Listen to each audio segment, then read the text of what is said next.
The devotion that I wanted to share with you all today comes from a book by Joyce Meyer, who many of you, I'm sure, have heard of her. She's one of my very, very favorite authors. And the devotion is taken from Luke chapter 10, 41 and 42. This is the story about when Jesus went to visit Mary and Martha. And I'm sure you've all heard this story before, but it sort of resonates with me and kind of what I'm feeling right now. So let me read the scripture to you first. The Lord replied to her by saying, Martha, Martha, you are anxious and troubled about many things, but there is need of only one or but a few things. Mary has chosen the good portion which shall not be taken away from her. In the story leading up to that verse, Jesus went to visit the two sisters, Mary and Martha. And as you remember from the story, Martha was busy trying to get everything ready for Jesus. She wanted everything to be spotless and perfect and trying to make a good impression and cooking and having everything just right. But Mary, on the other hand, took that opportunity to fellowship with Jesus. And so Martha became quite angry with Mary and even complained to Jesus and told him to tell Mary to get busy. Jesus' response began with, Martha, Martha. And these two words imply more than we may at first realize. They tell us that Martha was too busy for relationships. She was choosing work over intimacy. She was misusing her time, and she was missing what was really important. I can just hear Jesus saying that. I can actually hear him saying my name, Sheila, Sheila. Because sometimes I think we just all need a reality check. Mary was operating in wisdom. She was taking advantage of the moment. She could spend the rest of her life cleaning, but on that day, Jesus had come to her house, and she wanted him to feel welcome and loved.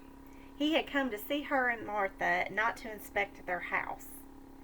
While a clean home is important, this is not the time to focus on it. It was the time to focus on Jesus. And I remind myself and encourage you not to miss God's presence when it is available. Those of you that know me know that I'm a workaholic. I really enjoy my job. I enjoy being busy.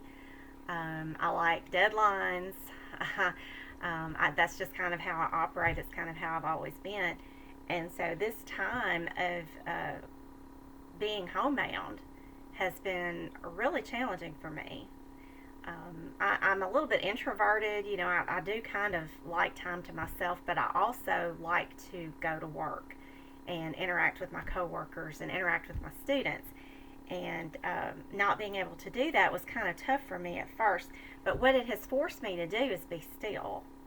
And that's something that I have not done, and I don't know when.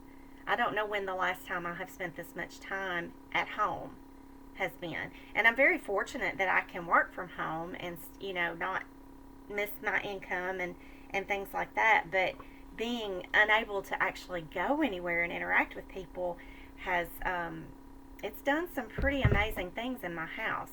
For example, my family had all but stopped eating together at supper.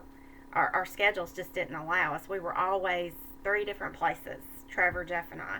And since all of this started, we eat supper together just almost every night. We cook a lot more than we used to. And I have spent more time with Trevor in the last, month than I have in years.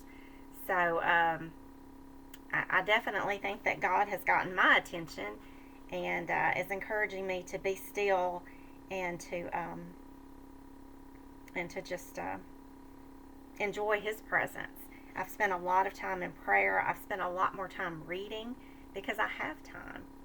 And so this, I think, is what this story is all about. It's don't miss what's really important because you're too busy trying to make everything perfect in your life. So that's a good word for today, and I hope y'all have a great day.